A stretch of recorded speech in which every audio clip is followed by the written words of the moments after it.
l'acquisition du moulin en 1897 par... Anatole Léger. Auparavant, c'était le moulin Colomb et c'est devenu le moulin Léger, qui est toujours moulin Léger pour l'instant.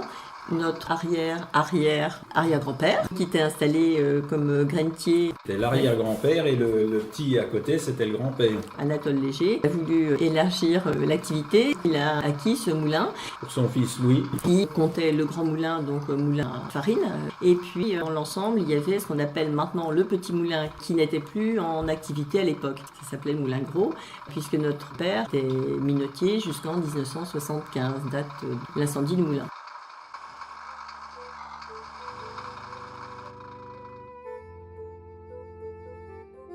Au pied de la ville d'Avallon, la rivière Le Cousin a creusé ses méandres dans le granit. Le moulin Léger y a trouvé sa place depuis des centaines d'années, au lieu dit les îles de la Beaune. Le parc du Morvan, en 2015, avait contacté tous les propriétaires de moulins se trouvant sur Le Cousin.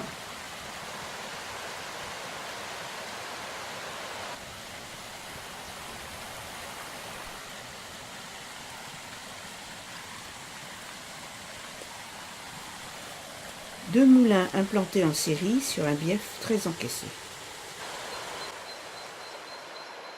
Le bureau d'études est venu avec des géomètres pour prendre les mesures de chaque moulin. La seule solution, c'était destruction des seuils. Sur plus de 20 moulins du Cousin vallonnais suivis par l'étude Life+, 3 seulement ont finalement bénéficié d'une subvention pour les passes à poissons, dont le moulin Léger. Ailleurs, seule la destruction était aidée par le financement public, sans respect du patrimoine historique et du potentiel énergétique. On était 3 à avoir accepté les passes à poissons, mais je pense que c'est un cas d'école. Pour faire chez nous une passe à 5 bassins successifs, au moulin Cayenne, c'est une rivière de contournement, et au moulin Cadou, c'était un autre type de passe à poissons. Une fois la construction de la passe à poissons terminée, on s'est aperçu comme quoi ils allaient revoir les droits d'eau. Alors un jour, on a reçu un nouveau droit d'eau. On a été obligé de faire appel à un avocat. On a contacté les 2 autres moulins qui mentionnaient, comme nous pour les passes à poissons. Ils avaient pas tout à fait les mêmes problèmes, mais ils avaient des problèmes de genre aussi. Sinon, ils ont fait des destructions de seuil. Il y en a eu 3 à la ville d'Avallon. Ils nous ont demandé, puisqu'on est propriétaire aussi de ce qu'on appelle le petit moulin, donc c'est le moulin gros, on a été obligé de rendre les droits d'eau du moulin. Il restait 3 cailloux, l'ancien seuil, on a été obligé de rendre les droits d'eau de ce moulin-là. Et ils ont remis un coup de pelle pour effacer carrément le seuil.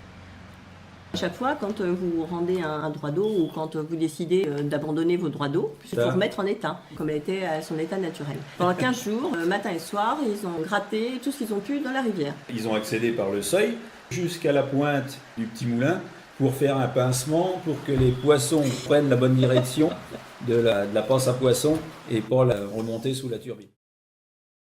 Regardons les dispositions générales. Le canal d'Amné.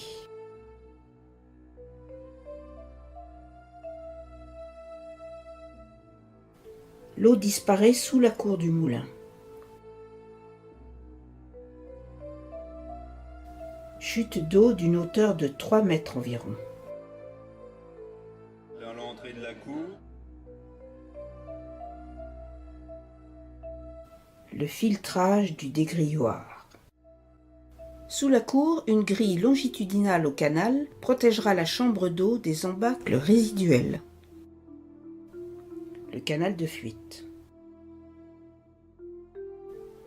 Mais que cache ce simple bâtiment ? C'est à l'aplomb de la chute que vient s'intercaler la chambre d'eau. C'est là que l'énergie hydraulique est récupérée par la turbine. Si on allait lui rendre visite, On s'est décidé, on a fait faire une étude en 2001 avec le bureau Jacques Châtillon en 2001, puis on a réfléchi pendant un certain temps quand même. On a mis du temps à se décider. Et puis en 2008, on s'est décidé de remettre la turbine en service. Donc vous avez rentré l'eau, voilà la vanne que on a refait avec M. Guinquier.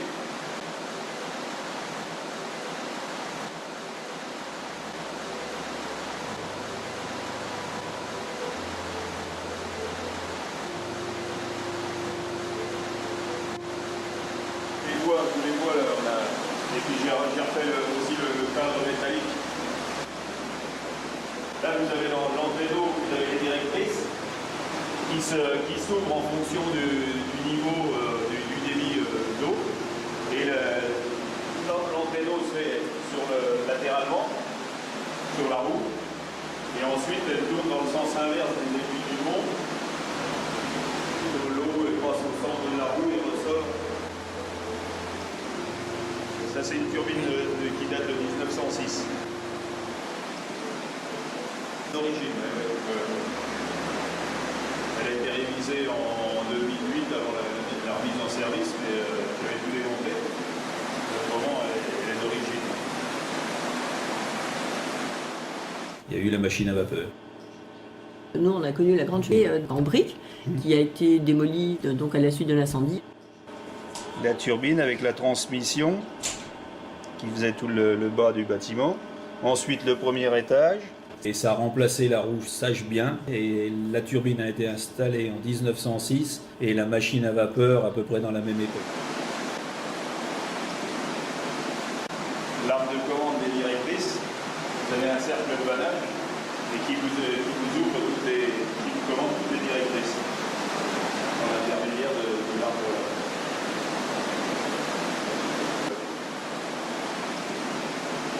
50 kg, j'arrive aux environs de 45, mais pour l'instant, j'arrive pas aux 50 kg. Ça, c'est la bombe, c'est pour vider comme la baignoire, hein, c'est pour vider la chambre d'eau. Autrement, vous avez l'eau qui passe en dessous.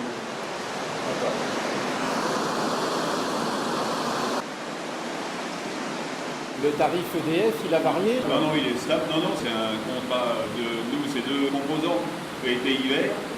Et en été, c'est 0,07 centimes, et puis en hiver, c'est 0,14 centimes, plus les majorations de qualité. Bon, vu l'investissement qu'il y a eu effectué, ça rembourse, mais voilà.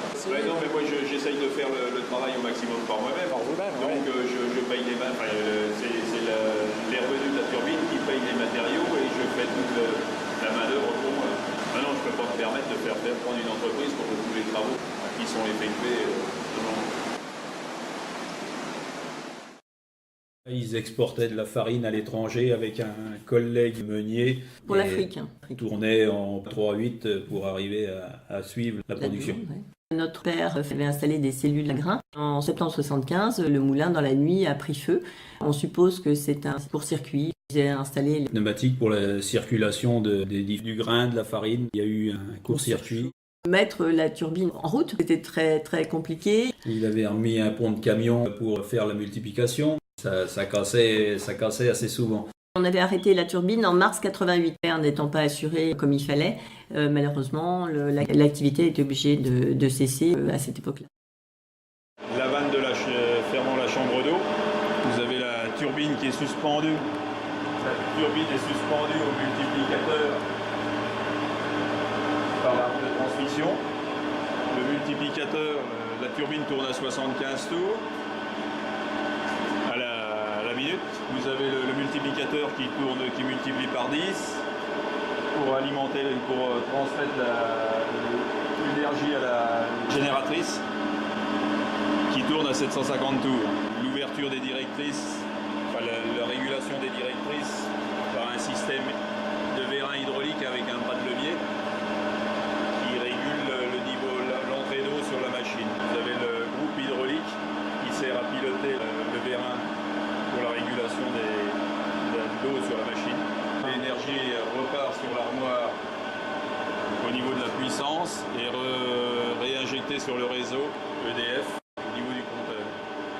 C'est entrée 380, sortie 20 000 pour réinjecter sur la ligne 20 000 EDF.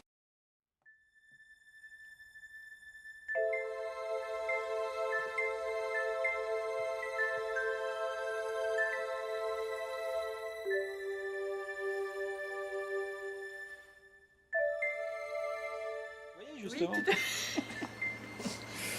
laisse tomber, oui.